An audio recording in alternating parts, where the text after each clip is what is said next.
Welcome to magnet brains. मैं हूं तुम्हारी वैदेही मैम और आज हम पढ़ने जा रहे हैं पार्ट 4 मोस्ट इंपॉर्टेंट क्वेश्चंस का, जिसमें हम डिस्कस करेंगे 5 मार्क का क्वेश्चन यानी कि very long answer type question chapter 2 के sexual reproduction in flowering plants या फिर बोलो एंजियोस्पर्म।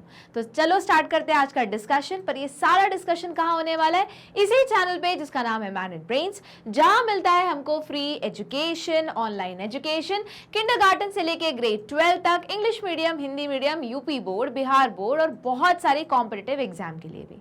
तो कॉम्पिटिटिव एग्जाम के पॉइंट ऑफ व्यू से ये चैप्टर है इंपॉर्टेंट, क्योंकि डायग्राम बेस्ड क्वेश्चन इस चैप्टर से बहुत ज्यादा बन जाते हैं और जहां जहां सब्जेक्टिव क्वेश्चन को ऑब्जेक्टिव बनाया जा सकता है उस जगह तो मैं एक्सप्लेन करने ही वाली हूँ। ठीक है, तो चलो आज का डिस्कशन स्टार्ट करते हैं। तो डिस्कशन करने से पहले रूल क्या है? जब भी हम कोई क्वेश्चन डिस्कस करते हैं क्या करना है? उसका कीवर्ड को करना है अंडरलाइन, 1 मिनट लेना है, उससे रिलेटेड जो भी कुछ याद आता है वो सब कुछ बोल लेना है। क्यों? उसके पीछे रीजन है, लॉजिक है। तुम्हारा ब्रेन जो भी मैंने आज कुछ पढ़ाया वो शॉर्ट टर्म मेमोरी में स्टोर करता है। हमें उस चीज को किस में कन्वर्ट करना है? लॉन्ग टर्म मेमोरी में। और लॉन्ग टर्म मेमोरी में कैसे स्टोर होगा? बार बार रिवाइज करके।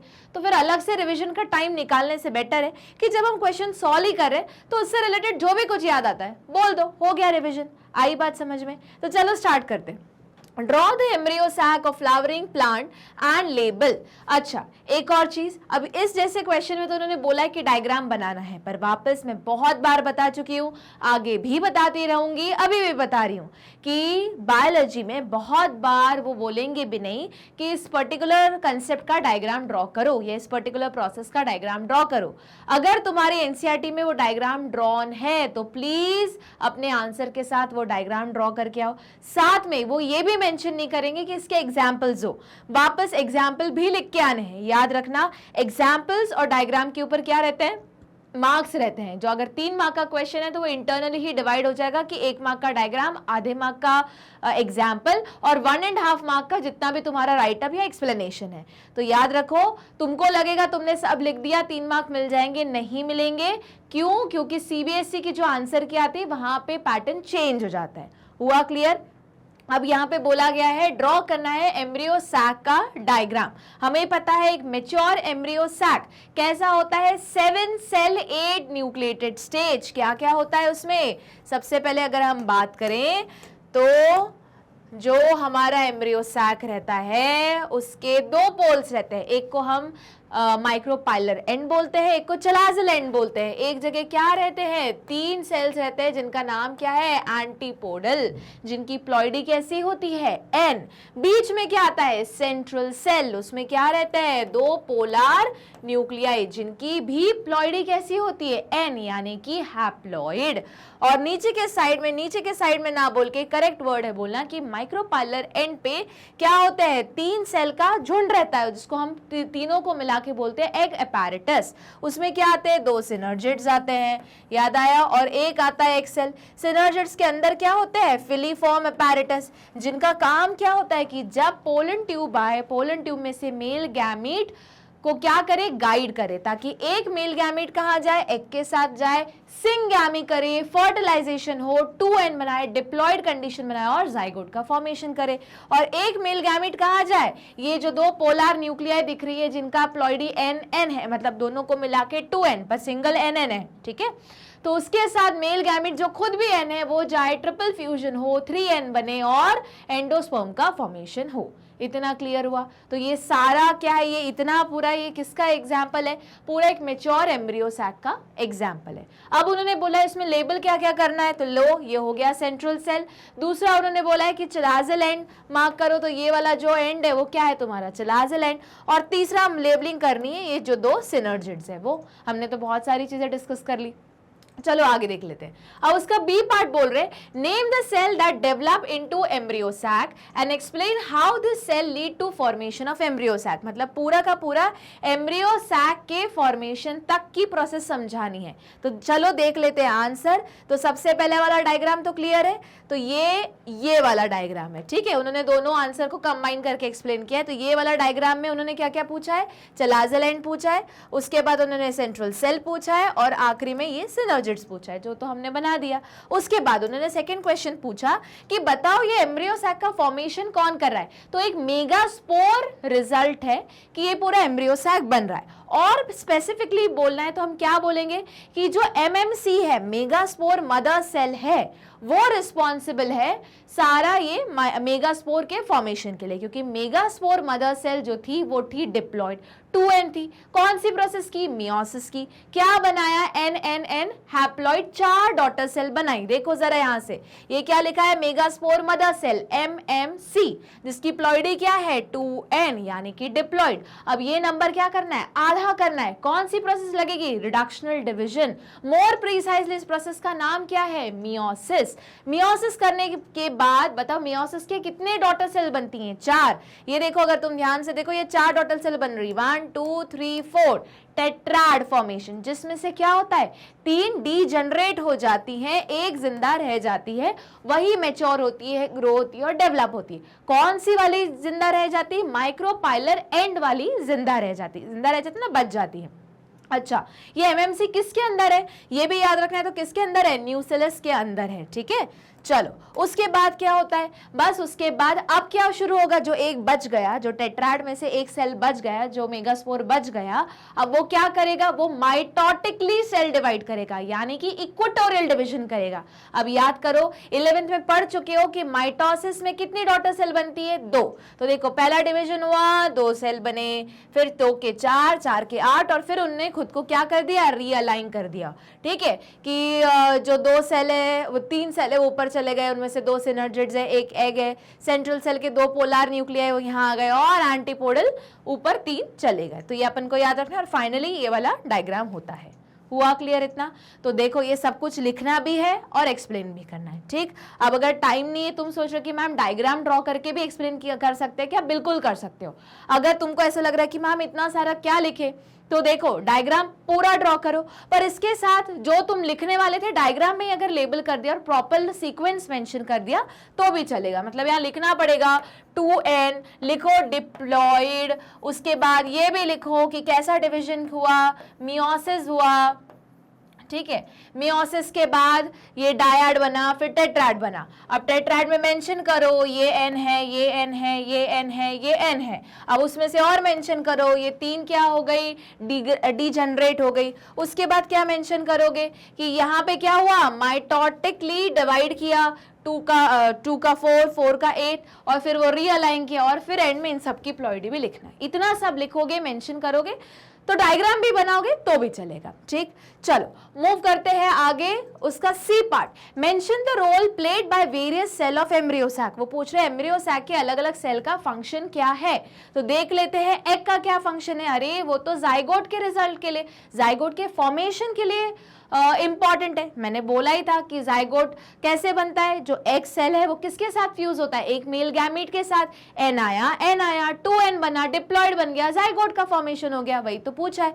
Fuses with male gamete to form zygote और फ्यूचर एम्ब्रियो। याद रखो, जाइगोट के बाद एम्ब्रियो बनेगा, पर कब बनेगा? जब एंडोस्पर्म का फॉर्मेशन हो जाएगा, उसके बाद देखो जाइगोट बनेगा, रुक जाएगा, प्रोसेस सीज हो जाती है। ये भी एक क्वेश्चन था, अगर याद करो 2 मार्कर में, कि क्यों सीज हो जाती है? कुछ टाइम के लिए डोरमेंट स्टेज में क्यों जाइगोट पड़ा हुआ रहता है? रिजल्ट यह है क्योंकि जाइगोट फॉर्म करेगा एम्ब्रियोस, मतलब जाइगोट का फाइनल रिजल्ट है एम्ब्रियो।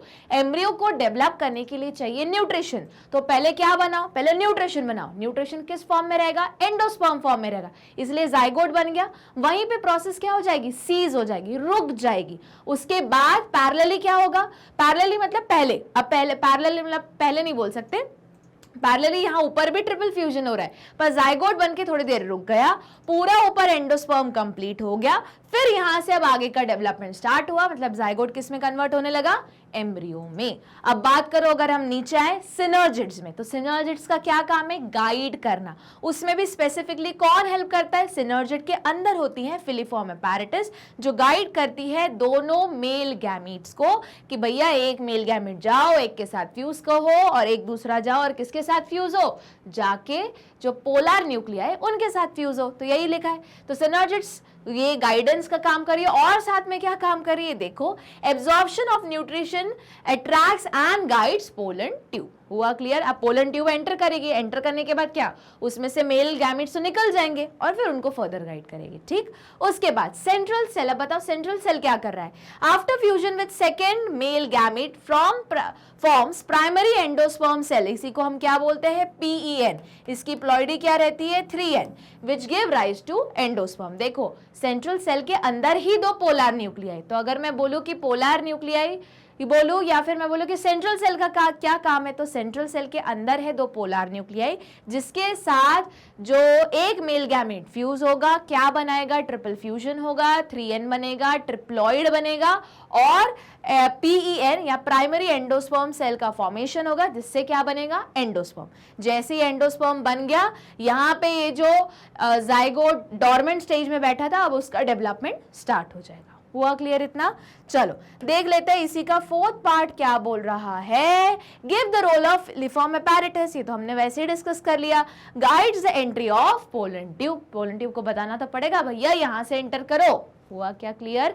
चलो मूव करते हैं अगले क्वेश्चन पे, question number 2, explain the development of embryo in a dicot plant with needy labelled diagram. वो पूछ रहे हैं कि लेबल डेवलपमेंट ऑफ एम्ब्रियो समझाओ। अब बात समझो, ये क्वेश्चन इंपॉर्टेंट है। क्यों इंपॉर्टेंट है? तुम कंफ्यूज हो जाओगे इस क्वेश्चन में, पता है कहां से, सिर्फ एम्ब्रियो वर्ड सुन के। अब तुमने इतना ज्यादा एम्ब्रियो सैक का स्ट्रक्चर, मैच्योर एम्ब्रियो सैक का स्ट्रक्चर पढ़ लिया है, 7 सेल 8 न्यूक्लिएटेड स्ट्रक्चर, कि तुम भूल जाओगे कि यहाँ क्या पूछ रहे, एम्ब्रियो का डेवलपमेंट पूछ रहे। समझो बात को, अभी तक जो हम 7 सेल, ये वाला जो स्ट्रक्चर था, कौन सा, ये वाला, ये क्या है, मैच्योर एम्ब्रियो सैक है, ठीक है, जिसके अंदर कैसा है, 7 सेल 8 न्यूक्लिएटेड स्ट्रक्चर है, पर वो एम्ब्रियो नहीं है। देखो जाइगोट भी नहीं है, उसमें सिर्फ एग रखा हुआ है जो रेडी है फ्यूज होने के लिए। यहां पे क्या पूछा गया इस क्वेश्चन में कि एम्ब्रियो का डेवलपमेंट समझाओ, मतलब क्वेश्चन अलग है। प्लीज एम्ब्रियो देख के पहला वाला आंसर लिख के मत आओ, नहीं तो तुमको यही लगेगा मैम फिर से वही क्या पूछ रहा, फिर से वो नहीं पूछा है। पहला वाला क्वेश्चन अलग है, ये वाला क्वेश्चन अलग है। यहाँ क्या पूछ रहे, डेवलपमेंट ऑफ एम्ब्रियो बताओ, और पहले वाले में तो एम्ब्रियो बना भी नहीं था। आई क्या कहानी समझ में? तो देखो देख लेते हैं इसका आंसर। सबसे पहले मैं डायग्राम से समझाऊंगी, फिर उसके रिटर्न पार्ट पे आएंगे। तो देखो यहां तक तुम पढ़ चुके हो, ठीक है, इसके पहली वाली स्टेज तुम पढ़ चुके हो। अब क्या हुआ, जैसे ही फ्यूजन हो गया, ट्रिपल फ्यूजन हो गया, डबल फर्टिलाइजेशन हो गया, बाकी सब क्या होने लगेगा, सब डिग्रेड होने लगेगा, जरूरत ही नहीं है, सिर्फ अपना एग रहेगा और PN रहेगा। तो देखो ये क्या लिखा है, सिनर्जिड्स थे, उनका काम खत्म हो गया क्योंकि उन्होंने गाइड कर दिया मेल गैमेट्स को, पोलन ट्यूब को गाइड कर दिया। बेसिकली पोलन ट्यूब के अंदर जो एंट्री करवा दी, और फिलिफॉर्म अपैरेटस ने मेल गैमेट्स को गाइड कर दिया कि भैया एक जाओ एग के साथ, एक जाओ किसके साथ, पोलर न्यूक्लियर के साथ, ट्रिपल फ्यूजन करो, 3N बनाओ, या फिर ट्रिप्लॉइड कंडीशन बनाओ, PN बनाओ। अब सिनर्जिड्स का कोई काम है क्या? नहीं। तो अब वो क्या करेंगे, डिग्रेड हो जाएंगे, ठीक है, या फिर डीजनरेट होने लगेंगे। तो ये देखो ये हो गया डीजनरेट। तुम अपने दिमाग में इसकी पहली वाली स्टेप घुसा रहे हो, वो पूछ ही नहीं रहे। वो देखो दो क्वेश्चंस होते हैं, एक होता है कि एक मैच्योर एम्ब्रियो सैक का स्ट्रक्चर एक्सप्लेन करो, तो वो वाली कैटेगरी कौन सी, जिसमें हमने क्वेश्चन नंबर 1 डिस्कस किया। दूसरा क्वेश्चन है डेवलपिंग एम्ब्रियो का स्ट्रक्चर एक्सप्लेन करो, तो वो नहीं है, उसके बाद जो भी कुछ हुआ है, यानी कि सीधा सीधा वो पूछ रहे पोस्ट फर्टिलाइजेशन इवेंट्स एक्सप्लेन करो। हुआ क्लियर? तो देख लेते हैं आंसर। तो क्या हुआ, सबसे पहले सिनर्जिड्स क्या होने लगे, डीजनरेट होने लगे। अब ये एग बचा है क्या? नहीं, ये तो जाइगोट हो गया। सिमिलरली देखो सेंट्रल सेल में जो दो पोलर न्यूक्लियाई थे, वो एक मेल गैमेट के साथ फ्यूज करके क्या बन गया, 3N बन गया, PN बन गया, प्राइमरी एंडोस्पर्म न्यूक्लियस, ठीक है। और जो सेंट्रल सेल था वो किसमें कन्वर्ट हो गया, प्राइमरी एंडोस्पर्म सेल में, ठीक। अब ऊपर एंटीबॉडल का कोई काम है क्या? नहीं, तो वो भी क्या होनेंगे, डिसॉल्व होने लगेंगे, डीजनरेटिंग एंटीबॉडल सेल। हुआ क्लियर? मतलब बाकी सब हट गया, अब सब सिर्फ मेन क्या बच गया, अपना जाइगोट बच गया। अब जाइगोट वापस कैसे डिवाइड करेगा, माइटोटिक डिवीजन। भैया वो 2N है, अब पूरी बॉडी 2N ही रखना है, इसलिए मियोसिस नहीं होगा, अब क्या होगा, माइटोसिस। माइटोसिस में एक सेल का क्या बनता है, 2 सेल, 2 का क्या बनता है, 4 सेल। ऐसे डिवाइड करते करते एक स्टेज आएगी जहां पे वो कैसा एम्ब्रियो में कन्वर्ट होगा, ग्लोबुलर एम्ब्रियो में। फिर ग्लोबुलर एम्ब्रियो किस में कन्वर्ट हो गया, अब देखो क्या होगा, ये सब बनते क्या, नीचे के साइड में बहुत ज्यादा सेल डिवाइड किया, इतना उसका शेप चेंज होने लगेगा। शेप चेंज होके किस में आ जाएगा? हार्ट शेप एम्ब्रियो में। ठीक है, अब हार्ट शेप मतलब कैसे? ये उल्टा हार्ट है। ठीक है, जो ये वाला हार्ट तुम बनाते हो है ना, जो नॉर्मल में लोग हार्ट का शेप समझते हैं, ऐसा वाला, जो नॉन बायो स्टूडेंट है जो हार्ट रेफर करते हैं, तो अब ये हार्ट हमको पता है, ये हार्ट तो है नहीं, हार्ट का शेप तो ऐसा बंद मुट्ठी जैसे साइज और कुछ इस तरीके का शेप होता है। ठीक है, हाँ, 4 चेम्बर्ड है। अब वो हार्ट नहीं, यहाँ पे इसको उल्टा हार्ट माना है। ठीक है, तो हार्ट शेप एम्ब्रियो हुआ। ठीक है, अभी और मॉडिफाई होगा, और क्या किस में बनेगा? ये देखो, ये डायकॉट कि सीड का फॉर्मेशन होगा। ध्यान से देख रहे हो तो देखेगा, 2 कॉटिलिडन्स आ गए, एपिकोटाइल का फॉर्मेशन हो गया, उसके ऊपर क्या है? प्लूम्यूल है, फिर बीच में पूरा हाइपोकोटाइल है, फिर रेडिकल है। कुछ समझ में आ रहा है? तो क्वेश्चन समझो, 2 अलग अलग क्वेश्चन है। अभी तक बहुत ज्यादा क्वेश्चन मैच्योर एम्ब्रियो सैक के ऊपर पूछे जा रहे थे। या तो वो पूछ लेते थे मैच्योर एम्ब्रियो सैक के नाम से, या तो पूछ लेते थे कि एक 7 cell 8 nucleated structure megasporangium explain करो, तो उस केस में भी तुम वही एक्सप्लेन करते थे। पर अब पूछा गया है कि डेवलपिंग एम्ब्रियो का एक्सप्लेनेशन दो। तो इस क्वेश्चन को कैसे पूछा जा सकता है? या तो जैसे इस तरीके में पूछा है कि एक्सप्लेन करो पूरा डेवलपमेंट ऑफ एम्ब्रियो, इसी को एक वर्ड में अगर खत्म करना है तो वो बोलेंगे एम्ब्रियोजेनेसिस एक्सप्लेन करो फ्लावरिंग प्लांट में। ठीक है, या तीसरा जो तरीका है वो बोलेंगे पोस्ट फर्टिलाइजेशन इवेंट्स कौन कौन से होते हैं, क्योंकि होते तो बहुत सारे, उसमें से जो एक है एम्ब्रियोजेनेसिस वो एक्सप्लेन करो। हुआ क्लियर? चलो मूव करते हैं अब इसका एक्सप्लेनेशन वाले पार्ट पे। The embryo develop at the micropylar end where the zygote is located. याद करो, माइक्रोपाइलर एंड बहुत इंपॉर्टेंट है, क्योंकि जब मेगास्पोर में, जब तुम मतलब 7 सेल 8 न्यूक्लिएटेड स्ट्रक्चर जो एम्ब्रियो सैक का फॉर्मेशन देख रहे थे, उस टाइम भी टेट्राड बने थे, उसमें से 3 डीजनरेट हो गए थे, सिर्फ जो माइक्रोपाइलर एंड वाला था वो बच गया था, वो डेवलप हो गया था। ठीक, तो देख लेते हैं। The embryo develop at the micropylar end where the zygote is located. The zygote start developing only after certain amount of endosperm is form to assure nutrition to the embryo. देखो इतनी सी लाइन है, यहाँ की line है, पूछा कहाँ जाएगा? Assertion reason में। तो ये वाली लाइन को इंपॉर्टेंट है, मार्क करो, भले 5 मार्कर का क्वेश्चन है, यहां से एक 1 मार्कर क्वेश्चन में निकल सकता है जो आएगा रीजनिंग वाले क्वेश्चन में, और किस फॉर्म में? एमसीक्यू में, है ना। एक स्टेटमेंट लिख दिया कि असर्शन, जिसमें लिखा है उन्होंने कि zygote development start little later or zygote enter into dormant stage and after some time its development begin. Reason, because first endosperm, certain amount of endosperm is formed because it ensures the nutrition to the, it ensures nutrition to the embryo. ठीक, तो इस ऐसा कुछ लिखा हुआ है तो अपना आंसर क्या आएगा? ए। पर इसके अलावा कुछ और लिखा आया वो सही था तो आंसर बी। स्टेटमेंट जो रीजन है वो कुछ और गलत लिख के आया तो रीजन दो आंसर हुआ सी, और पहला वाला स्टेटमेंट गड़बड़ लिखा हुआ है तो आंसर हुआ डी। हुआ क्लियर? तो ये स्टेटमेंट इंपॉर्टेंट है, स्क्रीनशॉट ले लो। असर्शन रीजन का क्वेश्चन बन रहा है यहां से, या फिर यहीं से इतनी सी जो 3 लाइन है वो क्वेश्चन बन रहा है तुम्हारा रीजनिंग क्वेश्चन, जो आएगा तुम्हारे 2 मार्कर में या फिर सेक्शन बी में। हुआ क्लियर? चलो आगे पढ़ते हैं। द जाइगोट डिवाइड माइटोटिकली, याद करो इक्वेटोरियल डिवीजन हो रहा है। अब कोई क्रोमोसोम का नंबर आधा नहीं करना है, कोई प्लॉइडी लेवल चेंज नहीं करना है, 2n का 2n 2n 2n 2n ही रखना है। तो कैसा हुआ? माइटोटिक डिवीजन हुआ।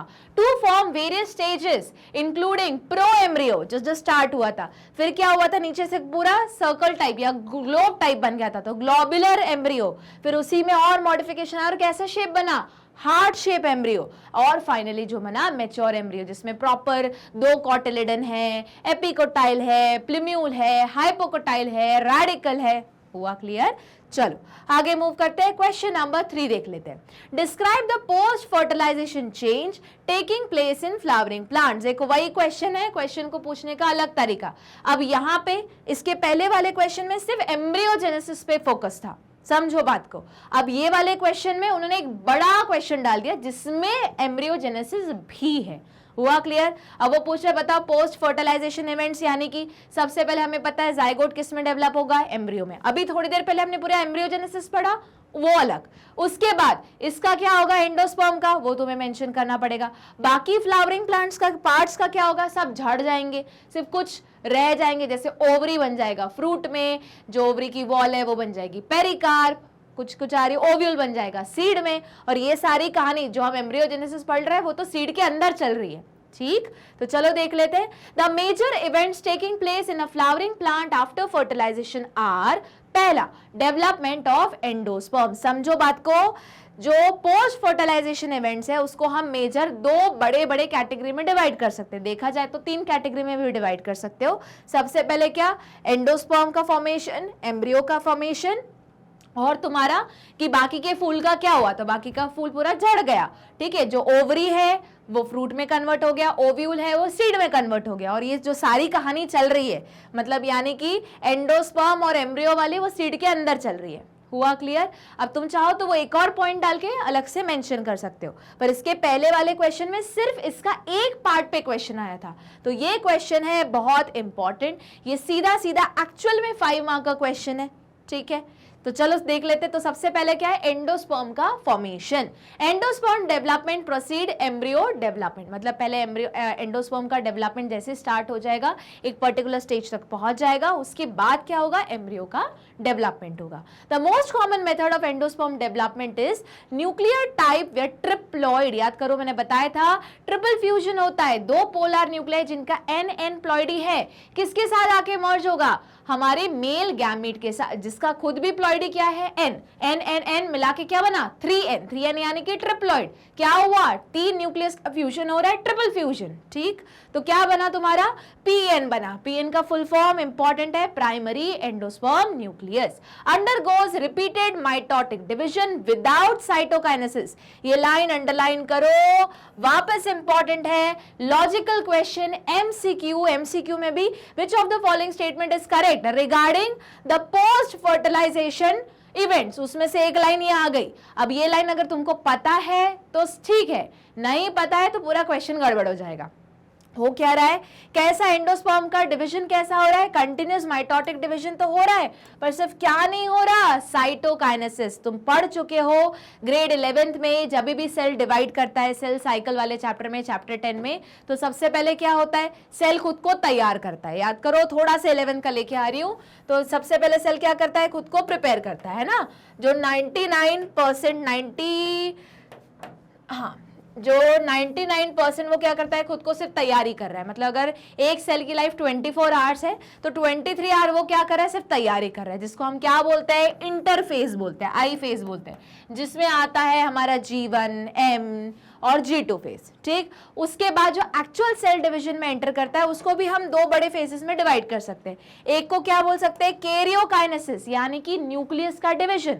जैसे ही न्यूक्लियस का डिवीजन खत्म होता है उसके बाद क्या आता है, साइटोकाइनेसिस। तो न्यूक्लियस का डिवीजन अगर माइटोसिस हो रहा है तो ये कैरियोकाइनेसिस इस जगह आएगा, प्रोफेज, मेटाफेज, एनाफेज, टेलोफेज। अगर मियोसिस हो रहा है तो पहले meiosis 1, meiosis 2 followed by cytokinesis. अब यहाँ क्या बोला जा रहा है कि ये सेल कैसे डिवाइड कर रहा है, माइटोसिस कर रहा है, पर क्या नहीं कर रहा, ये याद रखना है, साइटोकाइनेसिस नहीं कर रहा। मतलब एक सेल है, ठीक है, उसके अंदर न्यूक्लियस नए न्यूक्लियस बनते जा रहे, एक न्यूक्लियस का 2 न्यूक्लियस, 2 न्यूक्लियस का 4 न्यूक्लियस, क्योंकि माइटोसिस हो रहा है।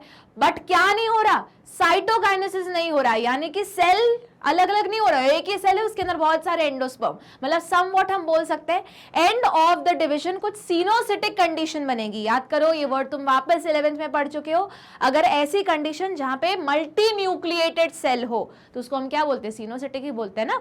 चलो आगे देख लेते हैं। तो क्या हो रहा है, without cytokinesis subsequently cell wall formation occur from periphery and endosperm store food material which is later used up by embryo. इतना क्लियर हुआ? चलो आगे देख लेते हैं। चलो अगला पार्ट देख लेते हैं, डेवलपमेंट ऑफ एम्ब्रियो, जो क्या है, सेकेंड इवेंट है हमारा पोस्ट फर्टिलाइजेशन इवेंट का, जो अभी थोड़ी देर पहले यही एक क्वेश्चन बन के आ गया था, ठीक। चलो, the zygote divide by mitosis to form pro embryo first. याद करो पहले प्रो एम्ब्रियो बनता है, देख सकते हो वापस क्या हो रहा है, माइटोसिस, इक्वेटोरियल डिवीजन, एक सेल का 2 सेल, 2 का 4, 4 का 8, बस ऐसे। Later development result in formation of globular and heart shape embryo. पहले कैसा बनता है? ग्लोबुलर एम्ब्रियो, फिर कैसा बनता है? हार्ट शेप एम्ब्रियो, ठीक है। That ultimately become horse shoe, जो जिसको हम बेसिकली मैच्योर एम्ब्रियो नहीं बोलते, वही हॉर्स शू, जिसमें ऐसे 2 कॉटिलेडन दिख रहे हैं, तो वो कैसा शेप है? हॉर्स शू जैसा शेप है। एम्ब्रियो विथ 1 और मोर cotyledon. In dicot embryo, the portion of embryonal axis above the level of attachment is epicotyle, जो तुम्हारी बुक में लेबल नहीं है, epicotyle है पर बुक में लेबल नहीं है, that's a different thing, ठीक है। उसके बाद and it terminates into plumule while portion of embryonal axis below the level of attachment is hypocotyle. hypocotyle जरूर लेबल्ड है तुम्हारी बुक में, and terminate into radical। हुआ क्लियर इतना? चलो आगे मूव करते हैं। Question number 4. Trace the event that would take place in flower from the time of pollen grain of species fall on stigma up to the completion of fertilization। मतलब पूरा वो पूछ रहे हैं कि एक बार पोलन ग्रेन आ गया, अब यहां से लेके फर्टिलाइजेशन तक के सारे इवेंट्स बताओ। तो सबसे पहले याद रखो कि स्टिग्मा स्टाइल, या फिर स्टिग्मा स्टाइल ना बोल के पोलन और जो स्टिग्मा का क्या होना चाहिए? इंटरैक्शन होगा। उसके बाद क्या होना चाहिए? कंपैटिबिलिटी होनी चाहिए। अगर कंपैटिबिलिटी नहीं होगी तो पूरी कहानी ही खत्म हो गई। कंपैटिबिलिटी होने के बाद देखो यहाँ पे क्या हो जाएगा, जो दूसरी स्पीशीज के पोलन ग्रेन होंगे, सिंस उसकी उनकी जेनेटिक कंपैटिबिलिटी नहीं रहेगी तो पोलन ग्रेन का फॉर्मेशन रुक जाएगा। पर जिनकी कंपैटिबिलिटी होगी तो जैसे कौन सा होगा? कीमोट्रोपिज्म के कारण पोलन ट्यूब का फॉर्मेशन होने लगेगा। पोलन ट्यूब का धीरे धीरे फॉर्मेशन होने लगेगा। अब याद करो, तुम ये भी पढ़ चुके हो कि 3-4 जगह हैं पूरे हमारे गाइनोशियम में जहां पे अगर इनकेस कंपैटिबिलिटी नहीं है या कुछ गड़बड़ है तो क्या किया जा सकता है? पोलन ट्यूब का फॉर्मेशन को रोका जा सकता है। याद आया? कहां पे? सबसे पहले तो स्टिग्मा वाली जगह पे। इन केस फिर भी जैसे तैसे पोलन ट्यूब का फॉर्मेशन हो गया, दूसरी जगह कहां रोका जा सकता है? स्टाइल में रोका जा सकता है। फिर तीसरी जगह सपोज यहां से लेके यहां तक फॉर्म हो गया, फिर कहां रोका जा सकता है? माइक्रोपाइलर एंड पे रोका जा सकता है। ये सब हम पढ़ चुके हैं 3 मार्कर क्वेश्चन में, ठीक है। फिर ठीक है, कंपैटिबिलिटी प्रूफ हो गई, सब कुछ सही है। क्या हुआ? पोलन ट्यूब का फॉर्मेशन हुआ। कैसे? अच्छा, पोलन ट्यूब का मूवमेंट कौन से ट्रोपिज्म के कारण हो रहा था? वापस कीमोट्रोपिज्म, जो तुम पढ़ चुके हो 11th में। उसके बाद ट्यूब को गाइड कौन करेगा? जैसे ही वो माइक्रोपाइलर एंड पे पहुंचा, जो सिनर्जिड्स है वो गाइड करेंगे, ठीक है, यहीं से एंट्री करो। जैसे एक बार पोलन ट्यूब अंदर एंटर कर गया, उसमें से क्या निकलेंगे? मेल गैमेट्स निकलेंगे, जिनको कौन गाइड करेगा? Filiform apparatus. वो बोलेगा कि एक मेल गैमेट कहां जाएगा? एग के पास। दूसरा मेल गैमेट कहां जाएगा? सेंट्रल सेल में जो 2 पोलर न्यूक्लियाई उनके पास। बस यही तो सारी कहानी पूछ रहे। तो चलो देख लेते हैं answer. Germination of pollen grain on stigma. The pollen grain absorb fluid present on stigma and swell up. तो सबसे पहले क्या होता है? जो पोलन ग्रेन है वो जो स्टिग्मा के ऊपर जो चिपचिपा, हमें कैसे स्टिकी लगता है ना, पर वहां पे जो फ्लूइड है उसको एब्जॉर्ब करेगा और क्या हो जाएगा? फूल जाएगा, स्वेल हो जाएगा। द एक्साइन रप्चर, याद करो एक्साइन क्या है? Outer layer of pollen grain. वो क्या होगी? रप्चर हो जाएगी। अच्छा क्वेश्चन है, स्टार मार्क करो, स्क्रीनशॉट लेते चलो। क्यों? इसका रीजन है, बहुत सारे रीजन है। सबसे पहले तो इस क्वेश्चन में लिखो, ये आएगा तुम्हारे प्रैक्टिकल में। प्रैक्टिकल में तुमको पोलन ट्यूब जर्मिनेशन है, वहां पे तो तुम क्या फटाफट सुक्रोज का सोल्यूशन बनाते हो, ठीक है। और फिर अपने कैविटी ट्यूब में कैविटी जो स्लाइड है उसमें देख के माइक्रोस्कोप में टाइम टू टाइम देखते रहते हो, नोट डाउन करते रहते हो ऑब्जर्वेशन। अब अगर वाइवा में एक्सटर्नल ने पूछ लिया कि तुमने ये प्रोसेस की, ठीक है, यहाँ पे ये जो मूवमेंट हो रहा है वो शुगर सोल्यूशन है उसके कारण हो रहा है, वो भी ठीक है। पर अगर उन्होंने पूछा कि ठीक है, ये तो तुमने यहाँ पेट्री प्लेट में किया या फिर तुमने कैविटी स्लाइड में ये सारा एक्सपेरिमेंट लगाया, अब बताओ एक्चुअल में फ्लावर में ये प्रोसेस कैसी होती है, तो उसका आंसर भी वापस कहां से आएगा? यहीं से आएगा। इसलिए स्टार बनाओ और लिखो, ये वाइवा में आने वाला क्वेश्चन है, प्रैक्टिकल में तो तुम परफॉर्म करने ही वाले हो, तो हाई चांसेस है कि वहां ये क्वेश्चन आ सकता है। ठीक, तो चलो देख लेते हैं एक एक करके। और ये वो क्वेश्चन है जो पता है क्या करेगा, ये तुम्हारा लेवल ऊपर करेगा, यानी कि ये तुमको लीड दिलवाने वाला क्वेश्चन है। मेजॉरिटी स्टूडेंट वही पुराना सब घिसा पिटा याद करके आएंगे। अब यहाँ पे क्या काम होगा? कीवर्ड्स का कमाल होगा। जो स्टूडेंट सही वर्ड्स लिख के आएंगे, सही सीक्वेंस लिख के आएंगे, उनको मार्क्स मिल जाएंगे। अब तुम्हारा दूसरा डाउट होगा कि मैम हमको ऐसे पैरा में लिखना इंपॉर्टेंट है क्या? नहीं, बिल्कुल जरूरत नहीं है। अब यहाँ पे तुम क्या करो, जैसे 4 स्टेप में खत्म किया, तुम 4 हेडिंग डालो, उसके अंदर तुम चाहो तो फ्लो चार्ट बना सकते हो, बिल्कुल बना सकते हो, बस वो सारे कीवर्ड्स इंक्लूड होने चाहिए। ठीक, तो चलो देख लेते हैं। सबसे पहले क्या होगा, हमें पता है जब हम फ्लावर को डाइसेक्ट करते हैं तो जो ऊपर का स्टिग्मा रहता है वो स्टिकी स्टिकी रहता है। अब स्टिकी मतलब हाँ कुछ तो फ्लूइड है, तो जो पोलन ग्रेन गिरेगी वहां पे, वो जो फ्लूइड है उसको क्या करेगी, एब्जॉर्ब करेगी। ठीक, तो एब्जॉर्ब किया और क्या किया, स्वेल हो गई। अब हमें पता है पोलन ग्रेन के 2 पोर्शन होते हैं, एक्साइन जो स्पोरोपोलिन का बना होता है और इंटाइन।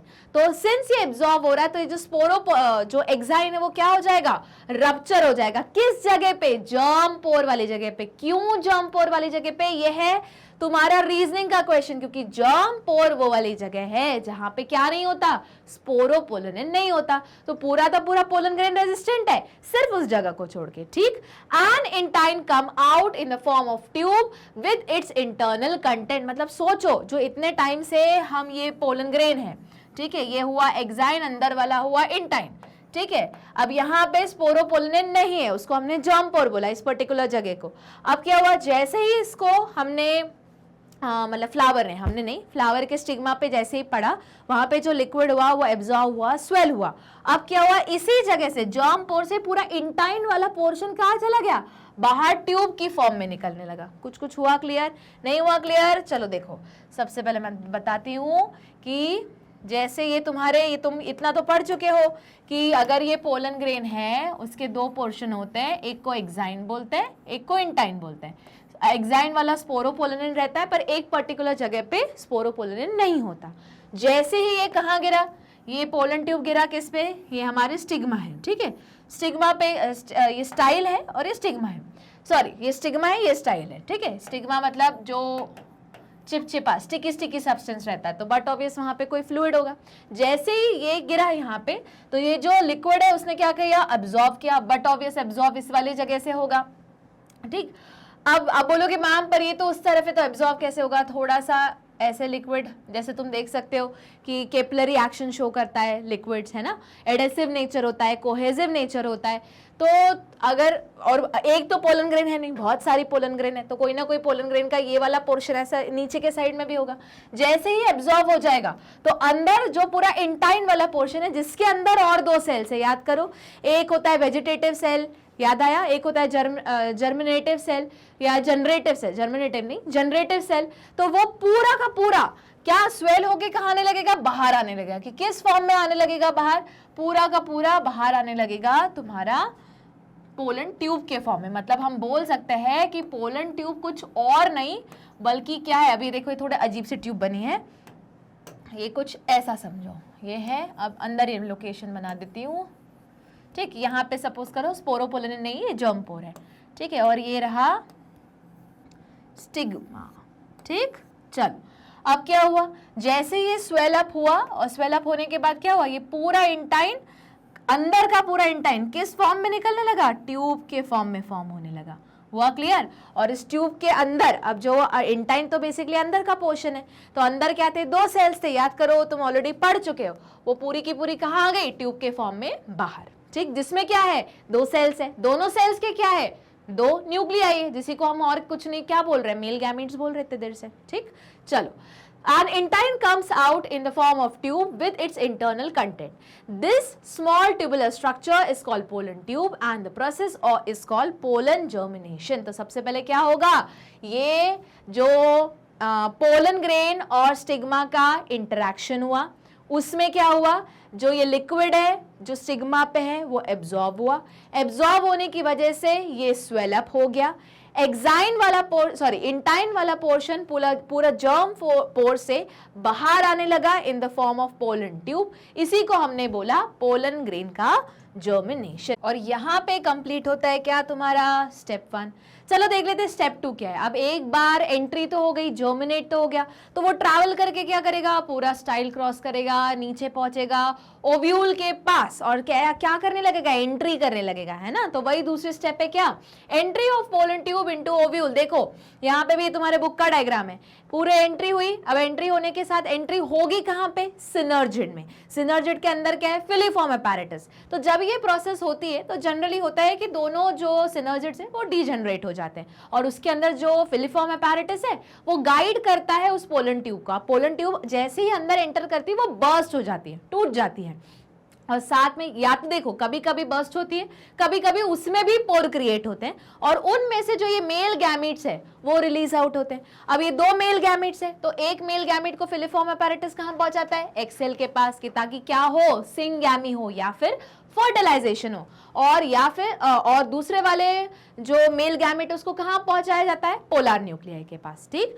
तो देख लेते हैं। The entry of pollen tube into ovule occur through micropylar और माइक्रोपाइलर एंड या माइक्रोपाइल ऑफ ओव्यूल। अब जरूर ये लिखा हुआ है, तुम्हारी बुक में भी यही सेंटेंस है, पर बस एक्स्ट्रा इंफॉर्मेशन के लिए बता दूं कि कहीं से भी एंट्री हो सकती है। ठीक है, मतलब माइक्रोपाइलर से तो होती है, पर at the end of the day synergid he degenerate होते हैं, क्योंकि वही गाइड करने का काम कर रहे हैं। ठीक, only one pollen tube enter inside the embryo sac. देखो जर्मिनेशन के टाइम पे अगर ये वाला डायग्राम तुम देखोगे तो यहाँ पे देखो बहुत सारी पोलन ट्यूब जर्मिनेट हो रही है, बहुत सारी पोलन ट्यूब यहाँ भी आ जाती हैं, पर at the end of the day सबसे अंदर मतलब एम्ब्रियो सैक के अंदर सिर्फ एक ही पोलन ट्यूब क्या करेगी, एंटर करेगी। ये देखो ये सेम चीज है। अब 2 करोड़ स्पर्म है, ओवम तो एक ही है, अब उसमें से भी जो सबसे आगे रहेगा वही क्या करेगा, एंटर करेगा, बाकी तो सब बाहर ही रह जाएंगे। ठीक, चलो तो देख लेते हैं। तो सिर्फ एक जो पोलन ट्यूब है, only one pollen tube enter inside the embryo sac of an ovule. Normal 2 synergids are destroyed while entry of pollen tube into embryo sac. हो ही जाएंगे डिस्ट्रॉयड, उनको गाइड करना है, बहुत बार बर्स्ट हो जाती है, जैसे मैंने बताया पोर क्रिएट्स हो जाते हैं। चलो देख लेते हैं। डिस्चार्ज ऑफ मेल गैमेट्स, यही जो सारे पॉइंट्स बता रही हूँ ना, किस में आएगा, डिस्चार्ज ऑफ मेल गैमेट्स में। After entry of pollen tube both the male gametes discharge into embryo sac by either forming 2 pore into pollen tube of each male gamete is discharged through every pore, or sometime pollen tube may burst and release the male gamete into embryo sac। या तो burst हो जाएगी या तो पोर create हो जाएंगे। ठीक, उसके बाद क्या होगा, अरे उसके बाद कुछ नहीं होगा। फिलिफॉर्म अपैरेटस क्या बोलेंगे कि एक जाओ कहां पे, एग के पास सिंगैमी करने, फर्टिलाइजेशन करने, ताकि जाइगोट का फॉर्मेशन हो सके, और दूसरा वाला जो मेल गैमेट है वो कहां जाओ, पोलर न्यूक्लियाई के पास, क्या करने, ट्रिपल फ्यूजन करने, ट्रिप्लॉइड बनाने, पीएन बनाने, एंडोस्पर्म का फॉर्मेशन करने, more specifically primary endosperm nucleus का फॉर्मेशन करने। चलो देख लेते हैं। The fusion of first male gamete N with egg N is called fertilization, इसी को सिंगैमी बोलते हैं। It result in formation of diploid zygote. The second male gamete fuses with secondary nucleus जो 2N है, NN individually है ना, to form triploid endosperm nucleus। 3N इसी को triple fusion, triploid B formation हुआ। This fusion between second male gamete and secondary nuclei is triple fusion। एक साथ 2 fertilisation हो रहे तो उसको क्या बोलेंगे, डबल फर्टिलाइजेशन। चलो देख लेते हैं। Since process of fertilisation occur twice it is called double fertilisation. हुआ क्लियर? तो अच्छा क्वेश्चन है। अच्छा एक और, अब बोलोगे मैम और भी कुछ लिख सकते कि नहीं, हो गया, यहीं तक पूछा गया था, फर्टिलाइजेशन तक की कहानी पूछी गई थी, तो यहाँ पे ये क्वेश्चन होता है खत्म। अब तुम चाहो तो डायग्राम तो बनाना ही है, उसमें चाहना नहीं है, डायग्राम तो बनाना ही है। हाँ, ये जो रिटर्न फॉर्म है उसको तुम फ्लो चार्ट में जरूर कन्वर्ट करके एग्जाम में लिख के आओगे, आ सकते हो, गलत नहीं है, कोई भी काटेगा नहीं मार्क्स, अनलेस और अनटिल क्या ना हो तुम कोई भी एक पॉइंट मिस ना करो या सीक्वेंस गड़बड़ाओ मत। ठीक है, चलो देख लेते हैं अगला क्वेश्चन। क्वेश्चन 5 आखिरी क्वेश्चन है, ध्यान से पढ़ना है। Why is zygote dormant for some time in fertilize ovule? देखो वही क्वेश्चन आ गया कि बताओ डोरमेंट क्यों होता है। अरे बाबा एक ही रीजन है, जाइगोट कन्वर्ट होगा एम्ब्रियो में, एम्ब्रियो को फूड चाहिए, न्यूट्रिशन चाहिए, तो उसको वो कहां से प्रोवाइड होगा, एंडोस्पर्म से। तो इसलिए पहले एंडोस्पर्म का डेवलपमेंट होने दो, उसके बाद क्या होगा, जाइगोट डेवलप होने लगेगा एम्ब्रियो में। ठीक, इजी क्वेश्चन, याद करो, ये 2 मार्क में 1 मार्क में आ चुका है। अब ये तो सब पार्ट्स में, आजकल का तो पैटर्न ही यही है कि कोई भी एक क्वेश्चन सॉलिड क्वेश्चन नहीं रहता, उसके सब पार्ट्स रहते हैं। ठीक, अच्छा सेकेंड वाला point, what is poly embryogony and give one example. और थर्ड वाला कि in fruits what is form from the following parts. चलो एक एक करके देख लेते हैं। Zygote remain dormant for some time in a fertilised ovule because embryo develops after formation of endosperm. जो एंडोस्पर्म क्या करने वाला है, न्यूट्रिशन प्रोवाइड करेगा। Therefore zygote wants, okay, therefore zygotes for formation of endosperm which supplies food material for developing embryo। ठीक है, तो ये इंपॉर्टेंट है, याद रखना है। दूसरा वाला क्वेश्चन पूछा था कि बताओ पॉलीएम्ब्रियोनी को क्या क्या है, what do you mean by polyembryony. तो देख लेते हैं, the presence of more than one embryo in a seed is called polyembryony. ठीक है, example, sometime more than one embryo is form within an embryo sac either by cleavage और splitting of egg, synergids, antipodal और endosperm. अच्छा, ये जैसे देखो simple सा term है, एम्ब्रियो लिखा है, एम्ब्रियोनी एम्ब्रियो लिखा है और सामने पॉली लिखा है, पॉली यानी बहुत सारे एम्ब्रियो का फॉर्मेशन हो गया, बस उसी को बोलेंगे पॉली एम्ब्रियोनी। ठीक, अच्छा, ऐसे कोई पॉली से रिलेटेड टर्म तुम पढ़ चुके हो, पता हो कहाँ पे? जेनेटिक्स वाले चैप्टर में। ऐसे तो बहुत सारे टर्म है पॉली से रिलेटेड, पर रिसेंटली जो तुम्हारे हाफ ईयरली में आने ही वाला है जेनेटिक्स वाले चैप्टर में है कौन सा, पॉलीजेनिक इनहेरिटेंस। तो देखो वहां भी क्या है, पॉली यानी बहुत सारे जीन्स इन्वॉल्व है एक कैरेक्टर के लिए। ठीक, और उसी का उल्टा क्यों क्या बोलते थे, प्लियोट्रॉपी। ठीक, चलो मूव करते हैं आगे। अब इसके जो थर्ड पार्ट है वो पूछा है कि बताओ ओवरी वॉल क्या बनाएगी। अच्छा क्वेश्चन है, ये आ जाता है, ये आता ही है, एंट्रेंस एग्जाम में भी आता है, एमसीक्यू के फॉर्मेशन में आएगा, या मतलब एमसीक्यू में मैच द फॉलोइंग में कहीं आएगा, ऑड इवन आउट में आएगा, कुछ इस तरीके से आएगा। तो याद रखना है ओवरी की वॉल। अब देखो ओवरी फ्रूट बनाता है तो ओवरी की वॉल क्या बनाएगी, फ्रूट का छिलका यानी कि पेरिकार्प। ठीक है, उसके बाद पेरिकार्प। ठीक है, उसके बाद आता है आउटर इंटेगुमेंट, तो वो बनाएगा टेस्टा, इनर इंटेगुमेंट बनाएगा टेगमेंट। याद करो कुछ कुछ इसमें तुम पढ़ चुके हो कि कुछ कुछ स्पीशीज में जो इंटेगुमेंट्स है वो रह जाता है, साथ में तुम ये भी पढ़ सकते हो न्यूसिलस भी कुछ कुछ स्पीशीज में रह जाता है, याद रहेगा।